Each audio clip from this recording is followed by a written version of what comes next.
Hoje vamos retomar a discussão sobre as práticas de leitura e escrita na sala de aula, estudando com mais profundidade as questões relacionadas à aprendizagem da linguagem que se escreve. A língua varia em função dos seus usos. Assim, a língua que a gente escreve é diferente da língua que a gente fala. E dentro da própria modalidade língua-escrita, nós vamos encontrar uma enorme variação de usos. Por exemplo, uma carta não se escreve do mesmo jeito que uma notícia, nem se escreve uma história do mesmo jeito que se escreve cartas e notícias. Então, há uma variação natural da língua escrita em função dos seus usos.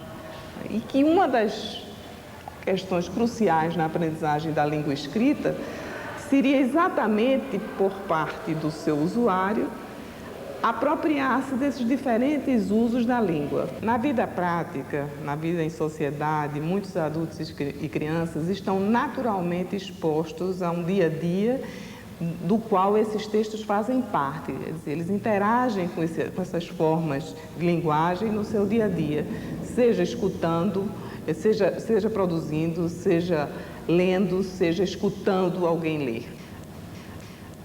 A grande questão é como vamos, na escola, produzir situações de aprendizagem que tragam esta vivência social para dentro da sala de aula.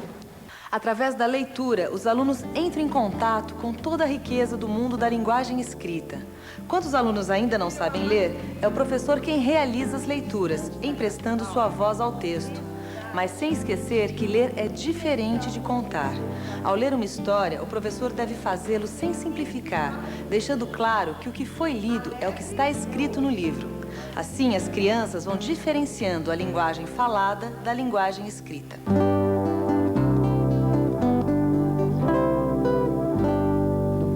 Da aprendizagem da língua portuguesa escrita, talvez vocês não alcancem a importância do papel dessa leitura permanente. Porque, na verdade, para os meninos produzirem textos, eles precisam aprender essa língua que só existe nos livros e nos textos impressos. E que se eles nunca ouvem, e se nunca leem, e nunca ninguém lê para eles, na hora que eles têm que produzir um texto, eles não acham a forma. Eles podem até ter as ideias, mas eles não encontram a forma, né? A forma é alguma coisa que você aprende lendo outros textos. E ler pode ser com os seus olhos ou com os olhos do professor, não importa. A linguagem está lá. Eu vou ler para vocês agora uma fábula de Monteiro Lobato, tá? Que se chama O Velho, o Menino e a Mulinha. O velho chamou o filho e disse: vá ao pasto, pegue a besta ruana e apronte-se para irmos à cidade, que quero vendê-la. O menino foi e trouxe a mula. Passou-lhe a raspadeira, escovou-a e partiram os dois a pé, puxando-a pelo cabresto. Olha a trempe de 3 burros, 2 de 2 pés e 1 de 4. Resta saber qual dos 3 é o mais burro. Que despropósito. Será promessa? Penitência? Ou caduquice? E lá se foi a rir. Hoje eu vou ler para vocês a crônica do Paulo Mendes Campos, O Médico e o Monstro, da coleção Para Gostar de Ler, que eu já comentei com vocês. O Médico e o Monstro. Avental branco, pincenê vermelho, bigodes azuis, eilo, grave, aplicando sobre o peito descoberto de uma criancinha um estetoscópio. O avental, na verdade, é uma camisa de um homem adulto, a bater-lhe pelos joelhos. Os bigodes foram pintados por sua irmã, a enfermeira. A criancinha é uma boneca de olhos cerúleos. Certo dia, a lua cheia olhou para as estrelas no céu, que eram fininhas e magras, e começou a sentir-se muito gorda, desajeitada e feia. Ficou tão triste que nem queria mais olhar-se no espelho d'água, que é feito dos rios e mares, para não ver aquela bola que era ela. Nenhum planeta, nenhum satélite, nem o Sol, nem mesmo as estrelas conseguiam fazer com que a Lua compreendesse o quanto era única e amada.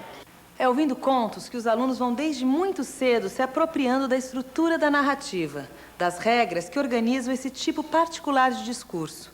E é este conhecimento que lhes possibilita compreender outras narrativas, lembrá-las e reproduzi-las com fidelidade.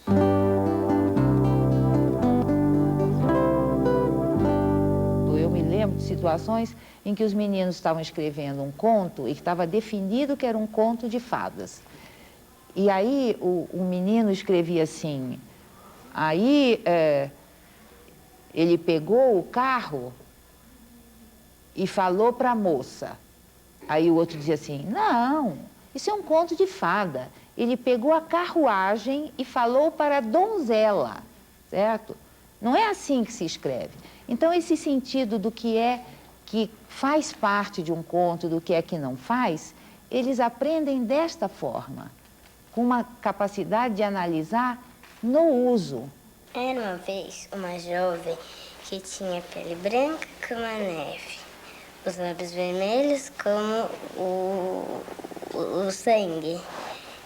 O nome dela era Branca de Neve. Ela tinha uma madrasta muito má e perversa. Ela queria ser a mulher mais linda do mundo e pediu para o caçador real matar a Branca de Neve. Quando ele chegou no meio do caminho, ele não teve coragem de matar a casinha dos 7 anões. Ficou lá por uns dias trabalhando.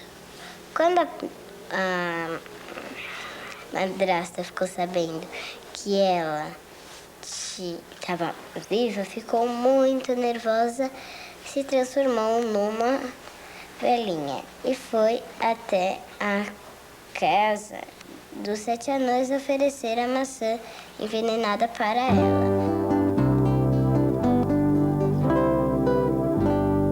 Hoje a gente vai discutir que atividades a gente vai estar planejando, onde a gente pode, com as crianças que ainda não escrevem convencionalmente, elas possam mostrar o que elas já conhecem a respeito dos textos. Quer dizer, mesmo sem saber escrever convencionalmente, que ela já domina a linguagem escrita. Quer dizer, de tanta gente, elas terem acesso, vocês leem diariamente, elas escutam textos, elas levam textos para casa para serem lidos, elas têm um repertório que possibilita que elas produzam textos antes de escrever convencionalmente.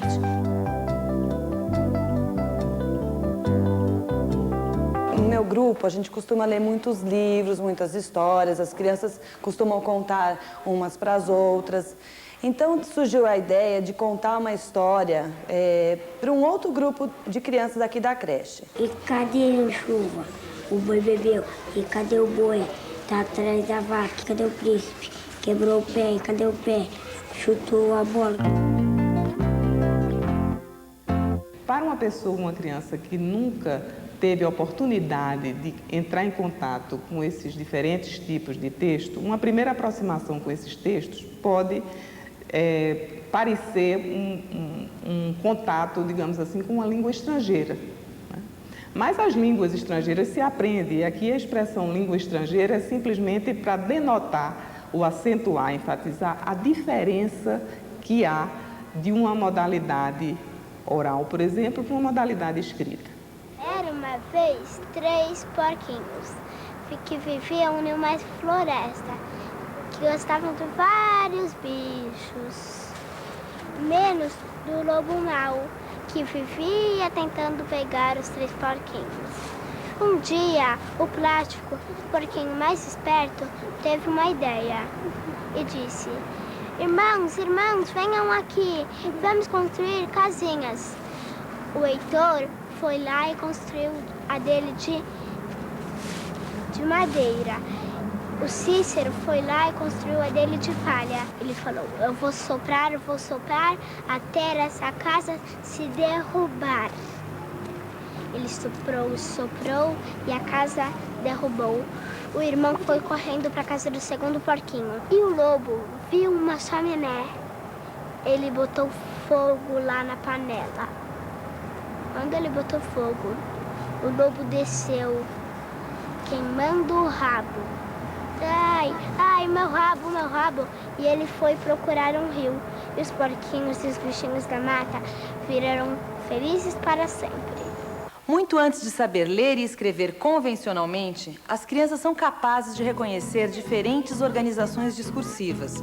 Por exemplo, jamais confundiriam um conto com uma carta. Mas para isso é necessária a experiência com textos escritos, condição para que se apropriem da linguagem que se usa para escrever. O conto tradicional funciona como uma espécie de matriz para a escrita de narrativas. Na próxima atividade, os alunos da professora Regina reescrevem coletivamente um conto conhecido do grupo.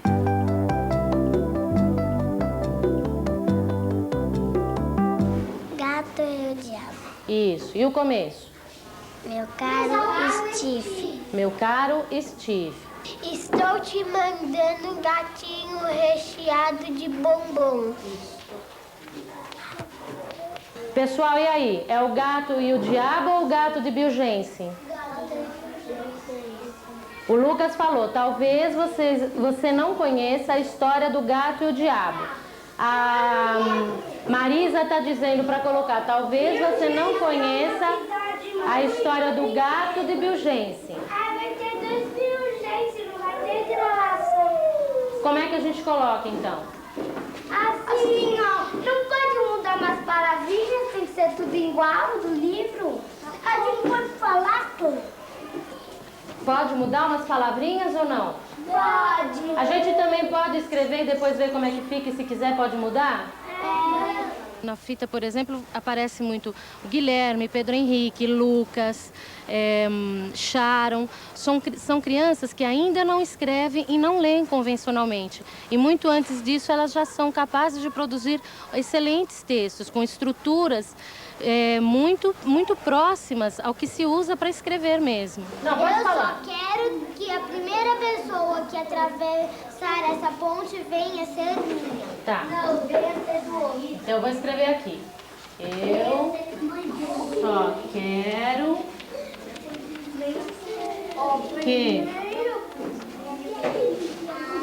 a primeira pessoa que atravessar esta ponte venha a ser minha.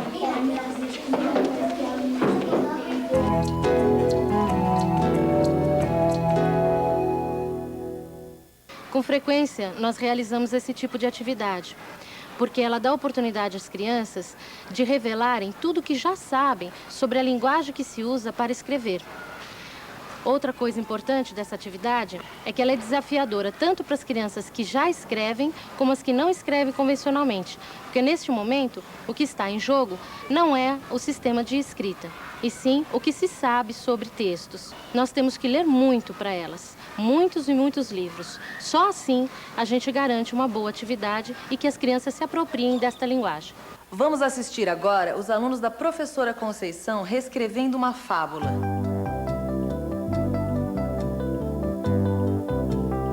Nós recontamos a história, né? Esta fábula que é o galo e a raposa, né? Vocês recontaram, cada um fez uma parte, relembrou uma parte da história, né? E agora nós vamos fazer o quê? Nós vamos reescrever. Nós já combinamos nas duplas, né? Nas parcerias aí, quem vai ditar e quem vai escrever.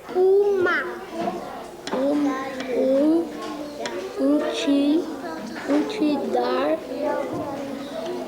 Olha, o galo e a raposa o galo estava no galho quando a raposa chegou, mas perto que eu quero te dar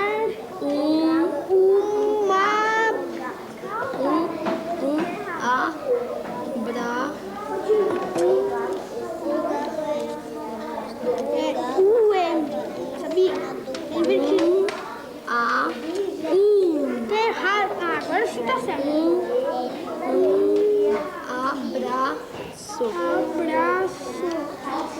Vejam o cuidado que Ari Sharon tem no uso da linguagem escrita ao reescrever a história dos 3 porquinhos.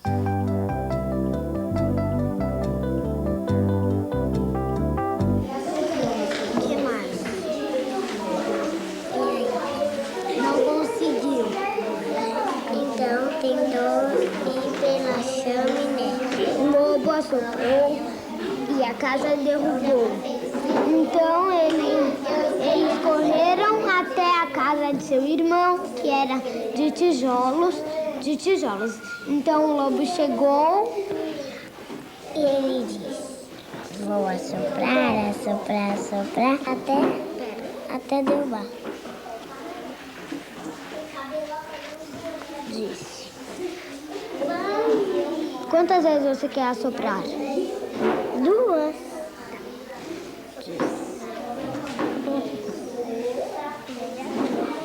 Então vai.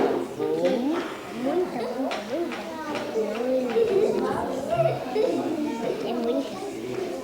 Então tentou descer pela chaminé.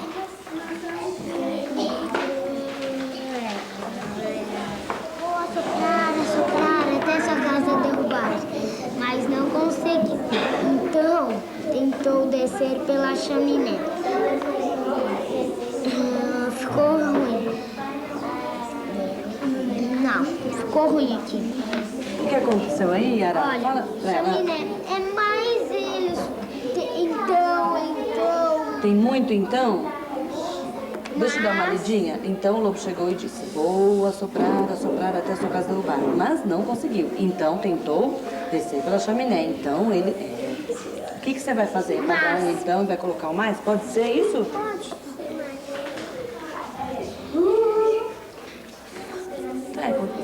Quando a gente vê que tá muitas coisas repetidas, a gente tem que ler de novo e ver se dá pra mudar uma palavrinha, né? Esse então você vai trocar por mas. Será que vai dar certo? Descer pela chaminé. Mas eles acenderam o fogo, o lobo caiu no fogo e saiu voando como um foguete. Pera. Vírgula? Faltou a vírgula, hein? Acendeu o fogo e o lobo caiu no fogo. E agora? Os 3 porquinhos e eles viveram felizes para sempre? Foi isso? Então vai. Como vocês puderam observar, foram solicitadas várias tarefas para as crianças. Elas tiveram que recuperar os acontecimentos das narrativas, utilizar a linguagem que se escreve, organizar junto com os colegas o que queriam escrever, controlar o que já tinha sido escrito e o que faltava escrever.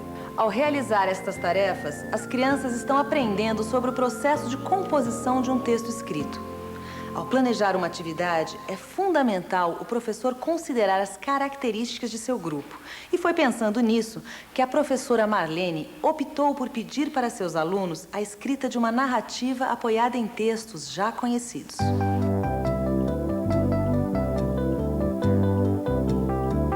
Como eles não conheciam também contos de fadas, só alguns alunos que conheciam alguns contos. E para misturar, eles teriam que conhecer muito bem vários contos, né? Então, nós começamos um trabalho de separar na classe primeiro todos os contos que nós tivéssemos, para que ficasse à disposição de todos. Depois, nós fomos para a biblioteca, localizamos todos os livros de contos de fada para que todos tivessem acesso, para que eles, na hora de ir buscar os livros na biblioteca, fosse mais fácil de encontrá-los. E iniciamos, então, um trabalho muito intenso de leitura. Eles levavam os contos para casa, liam em sala, eu lia para eles, comentávamos sobre os textos, até que chegamos à produção do texto, então, misturando vários contos. Era uma vez uma menina chamada Chapeuzinho Vermelho. Ela morava na floresta e tinha uma casinha pequenina. Certo dia ela estava brincando na floresta com os 3 porquinhos. Aí de repente a mãe do Chapeuzinho Vermelho a chamou para levar uns doces para a vovozinha que estava doente. A Chapeuzinho Vermelho falou: tudo bem, mamãe, eu levo, mas os 3 porquinhos podem ir comigo? E a sua mãe falou: pode sim, mas só se vocês for pelo caminho de terra. Chapeuzinho Vermelho disse: tudo bem, mamãe. Aí eles foram andando e apareceu um lobo. O que o lobo fez?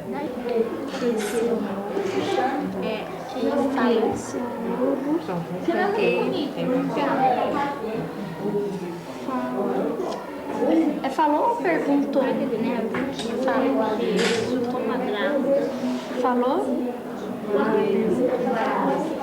A gente vai para a casa da vovozinha. Aí o lobo falou, por que vocês não vão pelo caminho da floresta e aproveitam para colher algumas flores? O lobo falou, e agora, o que o Chapeuzinho vai responder? Falou que tudo bem.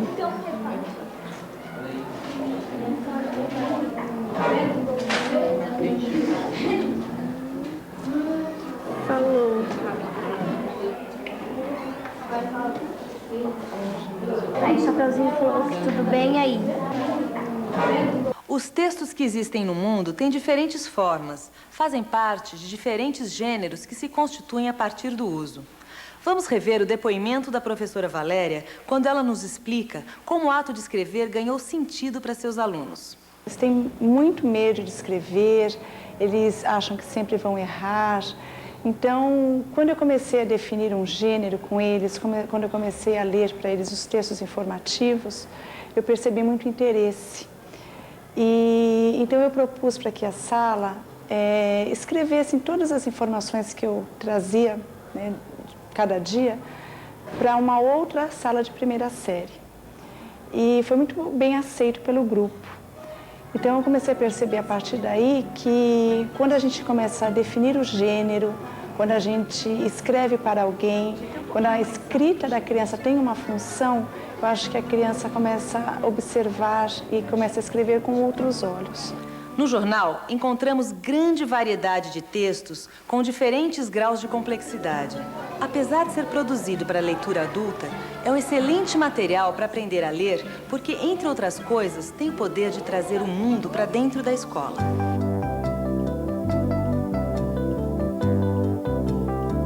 A classe, o grupo, já trabalhou outras vezes com esse tipo de texto, com o jornal. Então, assim, a gente está trazendo para eles a familiaridade com esse tipo de texto. Eles já fizeram outros momentos dessa roda de leitura com o jornal. O grupo escolheu uma notícia de esporte, que é uma das coisas assim, que a gente viu assim, que está aparecendo na televisão, né? E no rádio. E é uma coisa assim que eles se interessaram na questão da Olimpíada. E é uma notícia que eles têm um interesse. A ordem não dormir a partir de hoje. Os Jogos decidem iniciar a maratona de competições, 2 canais abertos e 2 pagos na TV brasileira. Café no bule, controle remoto na mão. Nós vamos reescrever essa notícia nas duplas. As Olimpíadas de Sydney. Esqueça as madrugadas, entre logo de uma vez nas Olimpíadas de Sydney com café no bule. Os bilhetes são textos muito usados na vida social. Na vida escolar não é diferente. A escrita de bilhetes é uma prática recorrente na sala da professora Márcia. Na atividade que iremos assistir, ela articula a escrita de bilhetes com a produção de texto ficcional.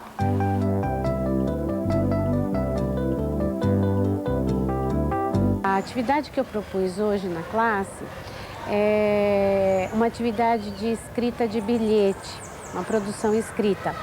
Esse tipo de texto a gente escreve muito, mas em situações reais. Então, eles já têm esse discurso incorporado, porque em todas as situações onde precisa mandar um recado para os pais, a gente elabora junto dentro da sala, junto com as crianças. Só que hoje eu propus para eles, dentro do nosso projeto, dentro da leitura que eu estou fazendo com as crianças, que é do livro As Bruxas, escrever um bilhete avisando o personagem da história do risco que ele está correndo, para que ele se prepare, né? Ou ele se previna com relação ao que vai acontecer dentro do hotel para onde ele vai. Amigo Renato, certo. Agora, por que você escreve assim? Tome cuidado com as bruxas. Porque elas estão preparando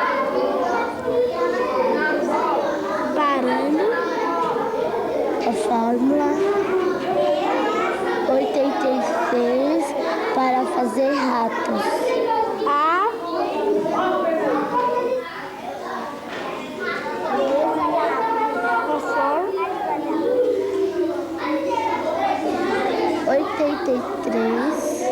Amigo Renato, tome cuidado com as bruxas, porque elas estão preparando a fórmula para fazer ratos. Não aceite doces de velhinhas, porque senão você vai virar rato. Assinado Flávia Adalto. A socialização das escritas no grupo é um procedimento que também contribui para a reflexão das crianças sobre o que produziram. Amigo, tome cuidado nesse hotel, porque tem uma reunião de bruxas. Se você encontrar uma velhinha, não dê bola, saia correndo. Se ela te pegar e te dar um doce, não aceite. Fale que você já tem um monte na sua casa.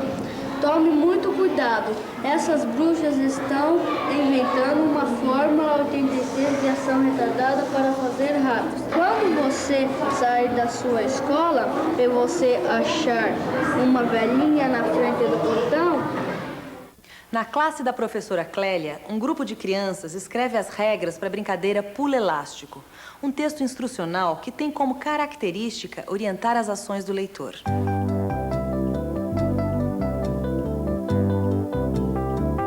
Como que vocês fizeram essa atividade? A gente escreveu. Quem escreveu? Quem escreveu? A Maria. A Maria? E a Kiara um pouco. A Kiara também escreveu um pouquinho? Essas letrinhas pequenininhas são da Kiara. E a Maíra? A Maíra ficou as letras. Você falou as letras? É? Que estavam faltando. As letras que estavam faltando? Aqui. Você leu também? Então agora você vai contar como é que a gente faz para brincar. Ai, gente. Então você vai ler aqui, você vai ler a brincadeira do elástico. Como é que é a regra? Pula elástico. O elástico se pula assim.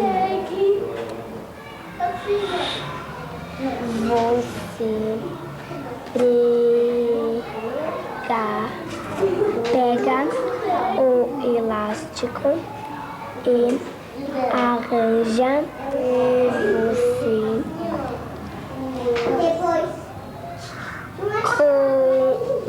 começa a pular.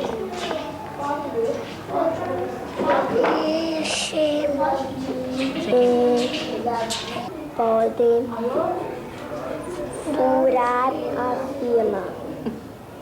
Aqui, ó. Você parou aqui, ó. Furar a fila e... Ficar na frente. E aqui? Essas são as regras. Neste programa, vimos que para aprender a produzir textos é preciso aprender um outro tipo de linguagem, a linguagem escrita. Assim como os indivíduos podem se apropriar de uma outra língua, mais natural ainda ele poder apropriar-se de diferentes usos da sua língua, né?